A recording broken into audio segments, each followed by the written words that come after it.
So దీనికి కంటిన్యూషన్గా నీ friendship వల్ల మిగతా వాళ్ళ గేమ్ స్పాయిల్ అయిందా బ్రో? మిగతా వాళ్ళ వల్ల నీ గేమ్ స్పాయిల్ అయిందా? ఎవరి వల్ల ఏమీ కాలేదు డార్లింగ్. మనం ఆడేదాన్ని బట్టే ఆట ఆడతామా లేకపోతే గెలుస్తామా గెలవమనేది మన దాంట్లోనే ఉంటుంది. పక్కలతో మనకేం సంబంధం? ఇప్పుడు చూడు, ప్రియాంక స్ట్రాటజీ ప్రియాంక ఆడుతూ ఉంటుంది, తన గేమ్స్ తనకి ఏదో నచ్చిన నిజాలు ఆడుతుంది. శోభాద్ ఆడుతూ ఉంది, నాది నేను ఆడుతున్నాను. అసలు అత్యధికంగా కొట్టుకు చచ్చింది మేము ముగ్గురమే కదా గేములలో. మాకు మాకే పడతా వచ్చాయి కదా, మరి వేరే వాళ్ళు ఎక్కడ పడ్డాయి? మరి అంత ఫ్రెండ్స్ అన్నప్పుడు అరే ఈ గేమ్ నీకు ఇచ్చేస్తాను లేవే, నెక్స్ట్ గేమ్ నువ్వు ఓడిపో, ఈ గేమ్ నేను గెలుస్తాను అని చూసుకో, ఏడని మాట్లాడినామా? లేదా కొట్టుకు చచ్చినాం కదా, ఇక్కడ కూడా ఇంకా మాట్లాడితే ఇంకెందుకు? బట్ సందీప్ మాస్టర్ బయటకు వచ్చిన తర్వాత నా ఇంటర్వ్యూలో ఆయనే చెప్పారు, అమర్ వల్ల నేను బ్యాడ్ అయిపోయాను, అమర్ వల్ల నేను నెగిటివ్ అయిపోయాను. ఎక్కడ బ్యాడ్ అయ్యారంట? జ్యూసెస్ అది పిండే టాస్క్లో ఆయన ఫౌల్ గేమ్ ఆడటము, తర్వాత సంచాలకుగా కాయలు అవి తీసి వేసే అని చెప్పినప్పుడు వేసేయడం, మీ ఇద్దరు కలిసి బడ్డీస్ టాస్క్ ఆ టాస్క్ టైంలో ఏమని అని చెప్పి నువ్వు చెప్పావు. నేను చెప్పాను ఏమని? ఓకే, ఇంకేం చెప్పారు? అదే ఆ విషయానికి బ్యాడ్ అయిపోయారు అంటున్నా. సరే ఓకే, యాక్సెప్ట్ చేస్తున్నారు? నేను యాక్సెప్ట్ చేయను. సరే ఓకేలే, ఇట్స్ ఓకే, నేను ఇంక దాని గురించి ఏం మాట్లాడలేదు. ఓకే, ప్రశాంత్ విషయానికి వచ్చేసి ఫస్ట్ వీక్ నుంచి అమర్ కావాలని టార్గెట్ చేయడానికే చూశాడు అనేది ఒక ఒపీనియన్ ఉంది ఆడియన్స్లో, అది నిజమా అబద్ధమా? ధనుష్, నువ్వు బయటకు వచ్చింది నువ్వు బయటే ఉన్నావు. బయటకు వచ్చిన తర్వాత వాడి వీడియోలు చూద్దాం, నా వీడియోలు చూద్దాం. ఎవరు టార్గెట్ చేశారు? ఎవరిని టార్గెట్ చేశారు అని కనిపించింది. సరే, మా వాళ్ళు టార్గెట్ చేస్తారు లేకపోతే అనుకుందాం, ఎవరిని టార్గెట్ చేశారు అండ్ నేను హౌస్లో దాని గురించి మాట్లాడుతున్నాను, బయటకు వచ్చాక కాదు, హౌస్లో. ఇది ఇట్లా పెట్టు, హౌస్లోకి వెళ్దాం. ఈ విషయం నాకు తెలుసా లోపల ఏమన్నా? తెలియదు అనిపించింది, చేశాను కదా. దాని టార్గెట్ అంటారేంటి? నాకు అర్థం కాదు. గేమ్ ఆడాక వచ్చామా లేకపోతే ఓ పర్సన్ టార్గెట్ చేయకూడదని రాసి పెట్టారా? టార్గెట్ చేస్తే నేను చేయలేదు దాన్ని. నాకు ఇప్పుడు ఒకరికి ఎలా అయితే అనిపిస్తుంది నామినేట్ చేయాలని, నాకు అలా అనిపించి నేను నామినేట్ చేయడంలో టార్గెట్ అని ఎందుకు అంటారు? అంటే ఇంకేంటంటే బిగ్ బాస్ హౌస్లో నామినేషన్స్లో మనం ఎవరిని నామినేట్ చేయకూడదు. ఓకే, ముఖ్యంగా బాగా బయట ఫాలోయింగ్ ఉన్న వాళ్ళని నామినేట్ చేయకూడదు అయ్యా, ముట్టుకోకూడదు, ఏం ముట్టుకోకూడదు. వాళ్ళు మనల్ని ముట్టుకున్నా పర్లేదు, మనం వేరే వాళ్ళ మీదకి వేసేసుకుందాం.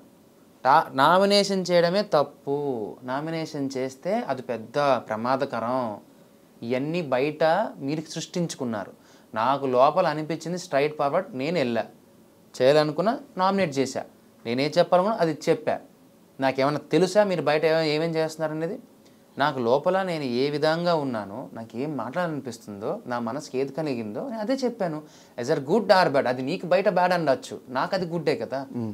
కానీ వచ్చిన 1 వీక్ 7 days or 8 days అవుతున్నప్పటికీ నామినేషన్ జరుగుతుంది, సెకండ్ వీక్ నామినేషన్స్ అప్పుడు ఈ 8 daysలో ప్రశాంత్ మీద మరీ అంత గ్రడ్జ్ ఉన్నట్టు బయట విషయాలు టాపిక్లు తీసుకొచ్చి అమర్ మాట్లాడాల్సిన అవసరం ఏముంది? ఆ సంబంధం లేకుండా బీటెక్ డైలాగులు తీసుకొచ్చి రైతుల్ని తక్కువ చేసి బయట విషయాలు నేను మాట్లాడలేదు డార్లింగ్. బయట విషయం అసలు ఫస్ట్ మీరు అదే చెప్తున్నాను, నన్ను హైలైట్ చేసి మిగిలింది పోయింది.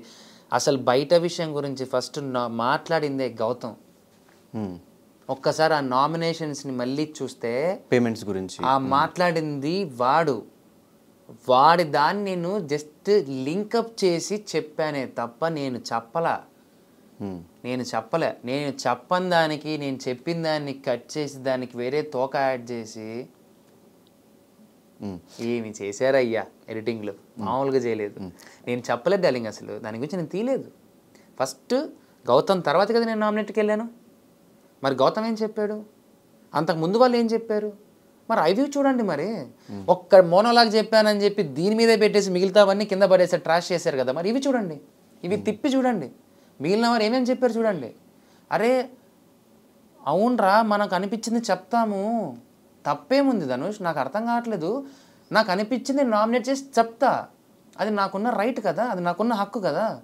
వద్దు ఇలానే మాట్లాడాలి వీళ్ళతో, కంట్రోల్గా ఉండాలి. ఎందుకు? దేనికి భయపడాలా? ఎవరికి భయపడేది అవసరమే లేదు. నేను ఎవరికి భయపడాల్సిన అవసరమే లేదు. కానీ ఈరోజు ప్రశాంత్ విన్నర్ అవ్వడానికి రీజన్ అమర్ సెకండ్ వీక్లో చేసిన నామినేషన్ యాక్సెప్ట్ చేస్తారా?